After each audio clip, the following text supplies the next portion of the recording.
listeners to the Gamer Headlines Show, Gamer Headlines' weekly entertainment podcast. This is episode 40, and I am one of your co-hosts, Chris Cortez. As always, I'm joined by my co-host, AntMan Riaz. Theatricality and deception are powerful agents, Chris. Theatricality and deceptions, AntMan, are a powerful ally to the uninitiated. Right. But we are initiated, aren't we, Chris? Members of the League of Shadows. That's what he says. It's oh, so weird. He's my hero. He's my hero. I saw that. Dude, I saw that last week, man, on like Thursday or something. It was so cool. It's a really... That movie still holds up so well. Like, I really feel Dark Knight Trilogy is such a solid, like, movie trilogy. So great. Like, yeah, it has, really... like, not flawless. Everything has flaws, but it's very solid. I mean, it's really good. Yeah, it's definitely very, it's very excellent adaptation and take on the universe. Bane is my hero. Bane. Doesn't matter what his plan is, he's giving power back to the people. You think you have power, because you have money. That was such a great scene. So intimidating. So great. He's so great. I just look at his hand on his face when he's doing that. It's just like, fuck. I know, what does his hand do? It looks like a karate chop, but he's just like... Oh, well, he probably was going to do it. Straight for his neck. I'm going to chop your head off with my hand.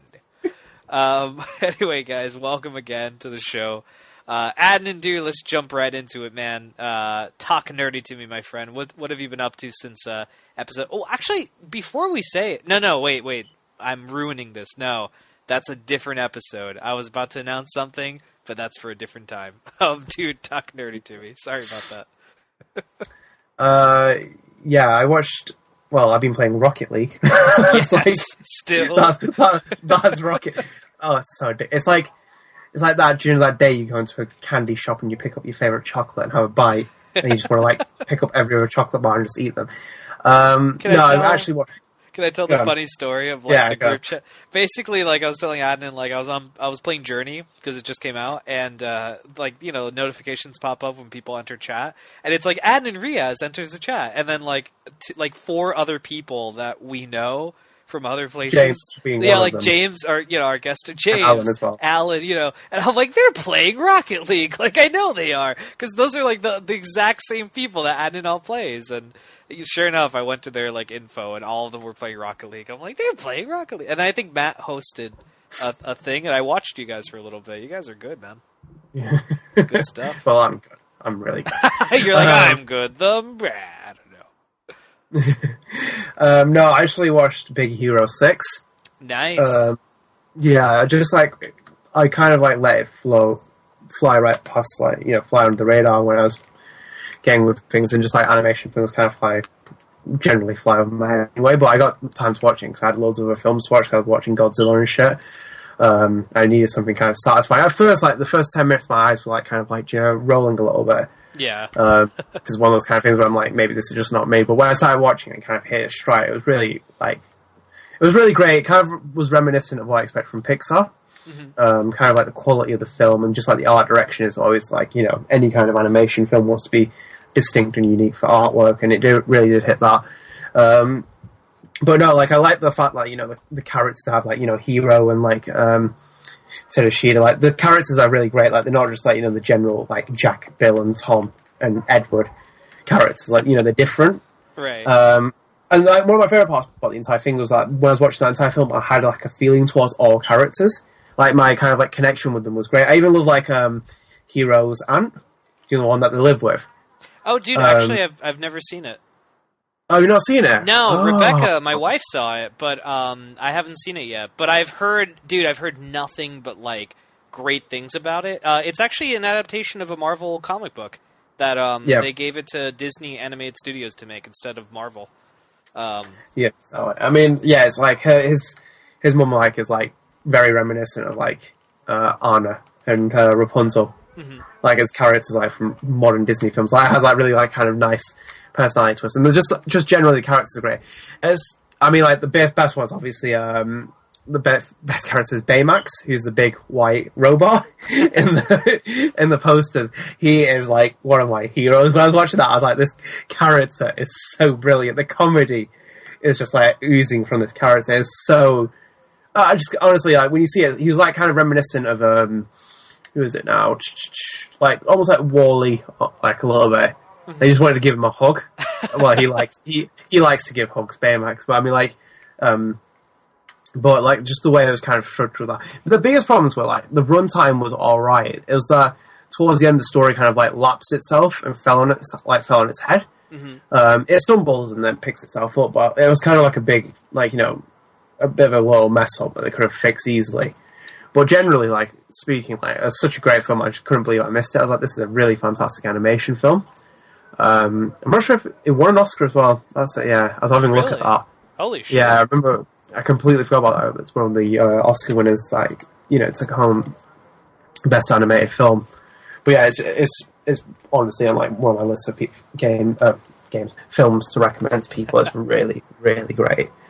Damn, yeah, I had to catch it one day. Rebecca saw it one day, and I think I was busy and I couldn't see it with her, so she was watching it on her laptop, and I'm like, shit, and she was like, oh my god, such a great movie. I'm like, really? She's like, yeah, like, Disney really is, like, you know, hitting it with their, like, animated films lately. Stan Lee's in the film as well. Oh. Just, like, that's so cool. And out of everything, like, every Marvel movie I've seen, it is the best cameo appearance that they've ever done. That's Stan Lee. Cool. That's so cool. It is honestly the best one, and I think I won't tell you actually when it happens. No, I won't say it.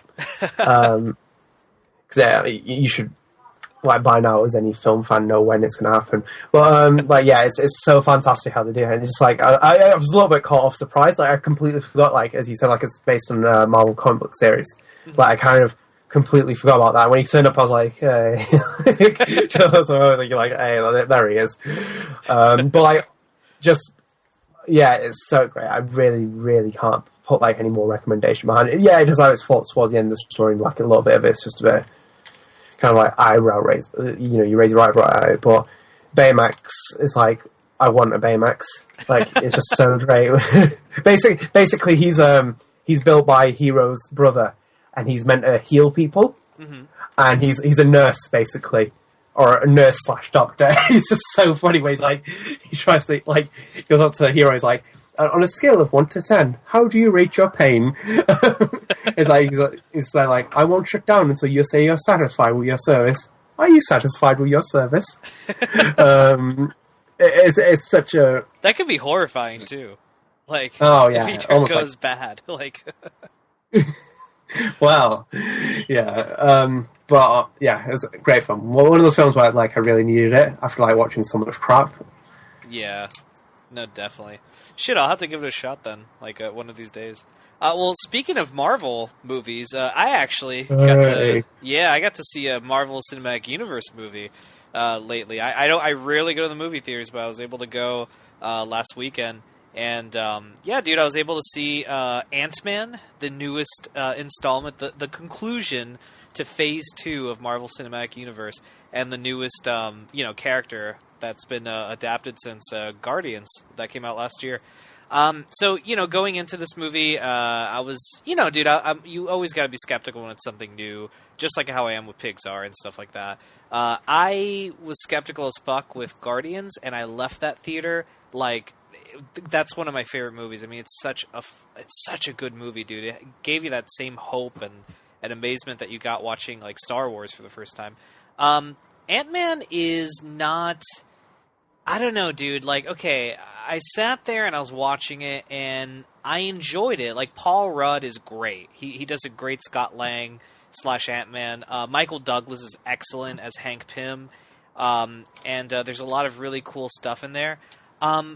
But, like, I don't know, I felt like I was entertained, and I liked the movie, but, if you know kind of like the history that went on with making that movie, how Edgar Wright was originally going to be the writer and director, and then he ended up walking away from the movie, and then they got his script and they did another draft on it. To me, it feels like an Edgar Wright script that was dumbed down, that they kind of dumbed it down for audiences. Like, it would have been a very smart movie. And there's remnants of those smart jokes in there, but like I don't know, like it was kind of like washed away with something else. And also Michael Peña's character, I forgot his character's name, but he's meant to be like the Darcy of the movie, like Darcy from Thor. Kat Dennings' character. He was meant to be that kind of character for this movie. And I don't know, like, I didn't think he was as funny as people thought he was supposed to be. There's really only 2 jokes, and it's like it's like a sequence that happens, and it's actually a joke. It's like this whole, like, sequence of, like almost like a semi-montage, but not really, that's intended to be a joke. And it happens twice in the movie, and those are the only 2 times I ever found his character funny. I never really cared much for him after that. But aside from its problems, it's an enjoyable movie, but man, I don't know, I haven't written it out yet, but at the same time... How well does this film stand on its own compared with the other cinematic universe movies? I think it stands pretty well. It's not like an Avengers 2.5 or anything like that. Like, it's definitely like a standalone movie that's set in that world. So they do mention the Avengers. They do mention, other things like that. I believe that, is it Howard Stark's in it? Yeah, super brief appearance though, dude. Yeah. It's like a cameo, and it's at the beginning of the movie with, and so is Agent Carter. And she looked so cool, by the way. They got... it's Haley Atwell. Yeah, they got Haley Atwell, but they put old makeup on her, and it's during the 80s, so she's not as old as she was in Winter Soldier. Okay. It's really cool, man. It's a great effect. Like, you're like, holy shit, she still looks hot, but she's old. Because she was, I'm like, she's a very attractive 60-year-old. Like, well, Haley Atwell just defines a lot of things. I know, she's gorgeous, but actually, they de-aged Michael Douglas as well. It was amazing. Like, it's like this whole CGI thing. He's like Tom Hanks, though. Like, even though he's aged, you can just like pull his skin back, and he looks like he's 25. Yeah, they did something like that at the beginning, but and it looked really great. But I don't want to spoil it. That's kind of like spoiler territory. But it's an entertaining movie. I will declare that if you go and you see this movie, you will have fun. You'll leave the theater. Oh, and the effects are amazing. The shrinking effect and all that. Oh, dude, the sequences they came up with are like really great. Like, it's an entertaining movie. It's a fun movie. But it came across, like, I felt like it could have been more unique, and I felt like Marvel dumbed it down a bit to make it more of a summer blockbuster film as opposed to being a unique summer blockbuster film. And that was kind of like a bit of a bummer. But I think Guardians was a better movie, and I'm just comparing it to Guardians because that was the last time they introduced a new, franchise. But yeah, I would recommend it to people. I'd say, yeah, go and watch it if you want like a couple of good laughs and a nice popcorn flick. But don't expect a Guardians of the Galaxy. That's what I would tell people. It was Marvel's big moment, this movie, just in terms of seeing how far you can really push character. Yeah. Especially someone like AntMan. I just still can't see it, though. Like, obviously it's different, though, because you and Becca have, you definitely have an interest in comic book movies. Mm-hmm. But it's just a name, though. I can't imagine being like, you know what, let's go watch AntMan. And then it's just like, oh, they poke fun at it, dude. It's really funny. Like, there's yeah, I know that. I think, I've even before that, they had started poking holes at the fact it's AntMan. At one point, he's like, "Look, I didn't come up with the name, all right? Like, it's just what it was." But no, it incorporates it really well. I will say one thing though: the villains sucked so much ass. As like every Marvel movie so far. Yeah, like Loki's the only villain that's a good villain in the Marvel universe. Like for some reason, everyone else just not interesting. Even Loki is not that brilliant outside the Thor movie. I don't think he's that brilliant in Avengers. He was funny. I think he has a moment, but I mean, like in the second Thor film, like he's great. Mm-hmm. Like the way he's like prancing around.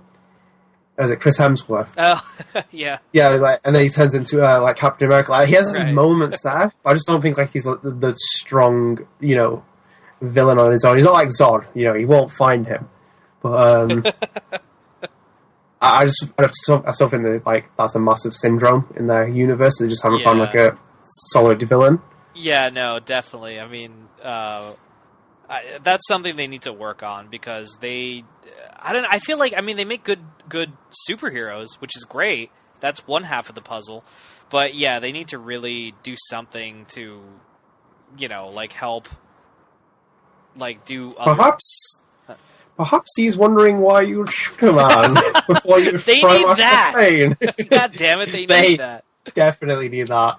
They need their own It would be painful for you. Perhaps he was wondering why you would shoot a man before throwing him out of a plane. By the way, I'm Bane. He just has to say his name with rhymes and shit. Why would he not take his mask off before he gets on that plane? Oh, we're not even going to plot holes, never mind. No one cared about me till I put on the mask. You would take off that black hood before you put him on a plane. Just saying, like, it makes common sense, doesn't it? But anyway, so yeah, that's my whole thing. I would say go see it, but don't expect too much. Don't expect a Guardians. If you will, for me personally, you're gonna get disappointed, but it's fun stuff.